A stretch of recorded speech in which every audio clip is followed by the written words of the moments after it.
Teman-teman ada yang lagi ngerasa gini nggak sih? Misalnya lagi bisnis nih atau lagi ngejualin sesuatu, udah ngiklan banyak, udah promosi sana sini, tapi ngerasanya itu nggak ada hasilnya. Ngerasanya, wah nggak ada penjualan, kayak percuma aja gitu promosi-promosi kemarin yang udah dilakukan itu gitu.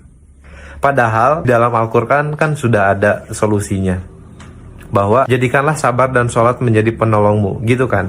Nah, kenapa Allah memerintahkan sabar dan sholat kalau kita menghadapi masalah?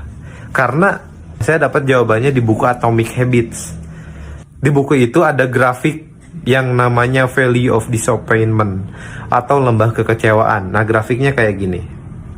Itu ada ekspektasi kita, garisnya lurus, bahwa keberhasilan berbanding lurus dengan waktu. Jadi semakin lama kita semakin berhasil, itu garisnya lurus. Padahal nyatanya adalah garisnya melengkung. Garisnya melengkung. Nah, tapi ada titik perpotongan, nanti di suatu saat berpotongan lah kayak gitu.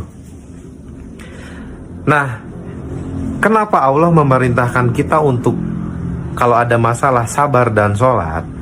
Karena lihat, sebetulnya kita disuruh sabar sama Allah, sabar terhadap ekspektasi kita sendiri. Ini yang garis lurus. Ekspektasi kita di sini, sedangkan hasilnya di bawahnya. Ada kekecewaan di sana, tidak sesuai dengan ekspektasi, tidak sesuai dengan harapan. Makanya grafik ini disebut Valley of Disappointment.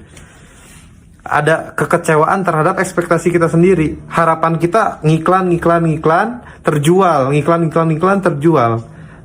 Tapi nyatanya iklan boncos, iklan boncos gitu. Tapi jangan khawatir, Allah memerintahkan sabar. Karena ada satu titik, nanti kalau kamu istiqomah, ada satu titik di sini, hasil iklan kamu yang udah itu, yang kata kamu boncos, itu akan ada hasilnya. Sama asumsinya kayak gini. Ketika seorang pemecah batu mukul dari pukulan pertama sampai pukulan ke-99, itu batu tidak pecah. Ketika pukulan ke-100, itu batunya pecah. Pertanyaannya, apakah yang memecahkan batu itu pukulan yang ke-100 aja? Enggak. Pukulan dari 1 sampai ke-99-nya itu punya efek, punya dampak yang menyebabkan di pukulan ke-100 batunya jadi pecah. Begitu juga usaha kita, begitu juga iklan kita. Jangan sampai beranggapan bahwa iklan yang udah kita lakukan itu percuma, sia-sia, promosi yang kita lakukan tidak ada penjualan, itu promosi sia-sia. Jangan, sabar. Dan kenapa satu lagi Allah memerintahkan kita sholat ketika dalam masa sulit kayak gitu? Sabar dan sholat menjadi penolongmu. Sabar menghadapi, menjalani waktunya, dan sholat. Kenapa? Karena sholat mencegah kita dari perbuatan keji dan mungkar. Karena pasti tidak semua orang bisa sabar nih, aduh stres segala macem gitu ya. Nah terus sholat itu agar kita tidak menghalalkan segala cara. Yang tadinya promosinya baik-baik, jujur, menceritakan produknya bagus.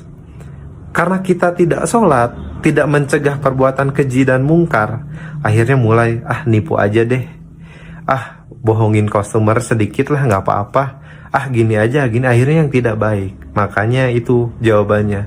Ketika kita usaha, kita sebagai marketers memasarkan produk kita, merasa promosi kita sia-sia, jangan berpikiran kayak gitu. Tetap sabar dan sholat menjadi penolongmu, dan ingat grafik di Valley of Disappointment ini. Insya Allah di satu titik nanti kita akan mencapai kesuksesan.